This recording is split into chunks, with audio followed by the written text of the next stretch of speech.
Hello, investors and traders, and welcome to the weekly market report. I'm AJ Monte, and this is a one-year daily candle chart of the Russell 2000 ETF, ticker symbol IWM. If you tuned into my report last week, you'll know that I leave my lines on the chart so you can see how the forecast worked out. And as I zoom in right there, you'll see that last Friday, which was this red candle here, I said we would most likely move lower and then pop to test the resistance at this roll reversal / 20-period moving average. I even mentioned the fact that we could most likely gap down on the opening, which we did right there. That green candle, the bottom of the green candle suggests the opening price. It was a gap down from the previous close, and then we filled the gap. We moved up, did not get all the way up to that moving average, but did wind up right down at my target price, which is 188.45. Now, what does that mean for next week? Well, I'm going to erase all lines right here and redraw them for you. We had a significant event occur today in IWM where we have a close below 188. Now, if you remember what I was talking about with regard to support and resistance and how that roll reversal works, let me draw this for you. The 210 level was a level that I was keeping an eye on starting back really in May of last year, May 20th to be exact. And I said that if we close below that 210 level, our option traders would go full-fledged all the way bearish with negative delta positions on their options, and that's exactly what happened. Now look, right here, that former support turned to resistance. Now looking down at this level right here, right around 188, you can see that we did in fact close the week below that support level on higher volume, and the oscillators are continuing to move lower. So the momentum is still on the downside. So my forecast for next week is going to be very good for those who are bearish and have option positions that are geared up to make money on the way down, but it may not be such good news for the people who are long in or more of the buy and hold camp. Next week, I'm just being conservative here and saying that we could see IWM drop to 180.72, and then we could possibly see a bounce. But we're going to take this one step at a time with the downside target first at 180.72, and we'll have to keep an eye on volume from there. Now, if we look at the Qs, ticker symbol QQQ, similar result where I said we would most likely gap down, move lower, bounce. We did bounce, and matter of fact, yesterday, Thursday, right here, the 28th of April, we moved up, came close to that target, but did not hit the target. And just like IWM, closed below that support level right there. So again, what does that mean? Well, the way I see it, it means lower prices. A breakout below a key support level like that usually means lower prices. So we're going to keep that momentum moving lower, and then we'll have to see what happens with Fed news and maybe some other earnings that pop up next week. But I'm still very bearish. The way we closed today was almost identical to the way we closed last Friday, and so the momentum is still pointing lower. My target for the Qs is 307, exactly ends at 307, just by chance it happens that way, and then we'll move on from there. Now, one thing I want to point out, because we have a historic event happening this week, and if you look at the monthly chart, I pointed this out a while ago. If you look at the monthly candle, that is a very significant bearish engulfing candle that is also closing below the 20-month moving average right there. Since the Qs have been created, since Nasdaq has been around, and especially the tech sector, this is the first time in its history where we closed with a bearish engulfing candle in April, and we've also closed below that 20-month moving average. So that is a very significant signal. Watch out below. I'm not changing my long-term bearish tune at all. In fact, I'm stressing more now the importance of risk management than ever before. So again, for those who are continuing to hold or buy at these levels, be very, very careful. Use risk management and keep your eye on the charts. Now, if we go to the diamonds, ticker symbol DIA, you'll see that I didn't make a report on a forecast. I just kept my previous open target, which was down here. And we filled that target almost immediately on Monday. And now this support level here is now turning to resistance here. Again, look at that big red candle on the diamonds. Look at the increase in volume on the way down. And look at the CCI turning back down. So what does that mean? Well, I'm going to erase all my lines, and I'm going to go further than I usually do. Right here, I'm going to say next week we're going to test that support level right there.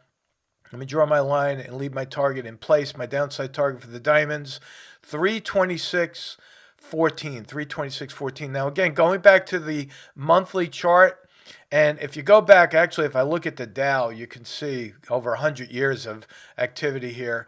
We have, again, another bearish engulfing candle in April with a slight close below that 20-month moving average. Now, for the sake of reporting on historic events, in the last 100 years, that has only happened one other time. So in other words, there was only one other time in the history of the stock market where we closed with a bearish engulfing candle in April, and it was closing below the 20-month moving average. When was that? Right there. You see that? That was a bearish engulfing candle in the month of April in 2002. It was a close below the 20-month moving average, and that was the beginning of the capitulation phase. There's 3 phases in a bear market. That was the last phase, phase 3, capitulation phase, and it was brought about right after that signal. Again, this is the only other time in the history of the Dow that that's happened, and here we are. It's happening all over again. Look down below. The CCI is crossing below that zero line. That generally means 2 to 4 more months of downward selling pressure. And again, I'm not changing that bearish stance at all. Our option trades are doing phenomenally well, especially those who got into the SQQQ position yesterday.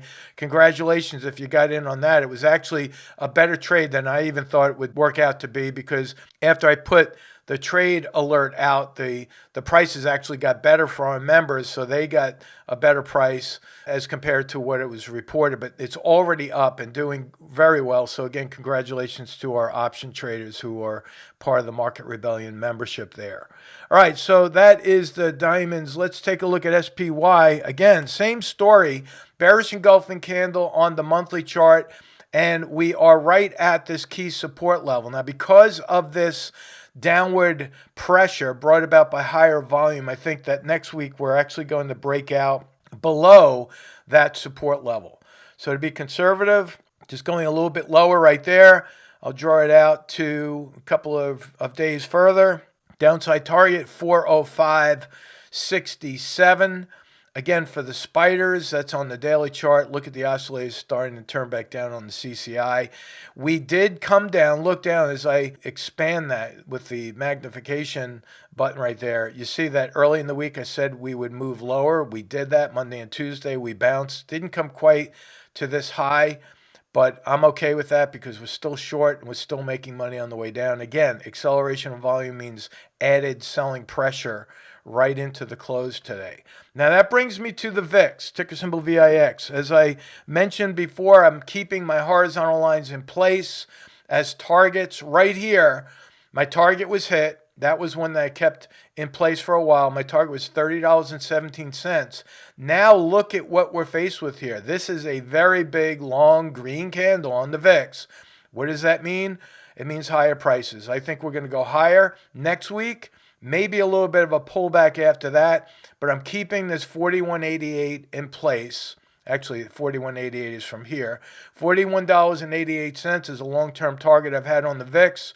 I feel very confident that we will ultimately hit that. So for you VIX traders out there, I'd rather see people buy in the money, longer-term calls if you're going to play it that way, or buy longer-term puts in the SPY to make money on a rallying VIX. So that is a target next week for 35.36. Again, congratulations to our option traders who are following the charts. I think that's a great thing that you're doing. And remember, last week I reported on Pfizer, and I said I would most likely take profits on my puts on Pfizer. We did make money on that. It was a little bit of money. I did get out of my puts. Eventually, our members got out and we made money on that. But again, we continue to put on spreads that capture premium from the market. So in other words, we collect money from the market to be able to pay for our spreads and make money that way. So if you're interested in learning how to trade options, just contact Market Rebellion, have them plug into some of my events in May. Next month, I have a free webinar that we're putting out. So you might want to ask to get plugged into that to get the link. I spend an hour showing people what I do. It's very exciting. Again, if you've never traded options, it's okay to at least learn. You don't have to start trading right away, of course. You want to learn and more or less crawl before you walk and walk before you run. And we take you through each step with a focus, important focus, of course, is on risk management. Finally, I want to bring your attention to this. This was more or less the breadth of the market. If you look at the New York Stock Exchange here, we had 24 weekly 52-week highs, but look at that. We had 333 52-week lows. I leave the link to this report in the description box below. This is almost a 14-to-1 ratio to the downside. So again, it gives more fuel to the downside for those bears. And if you look at the Nasdaq, look at this. 39, just 39 stocks hit a 52-week high. But look at this, brace yourself. 561 new 52-week lows. So the downside pressure is on. Make sure that you're managing risk. Make sure you stay in touch with Market Rebellion. And with that, I'd like to wish you a great weekend. Take care. So long.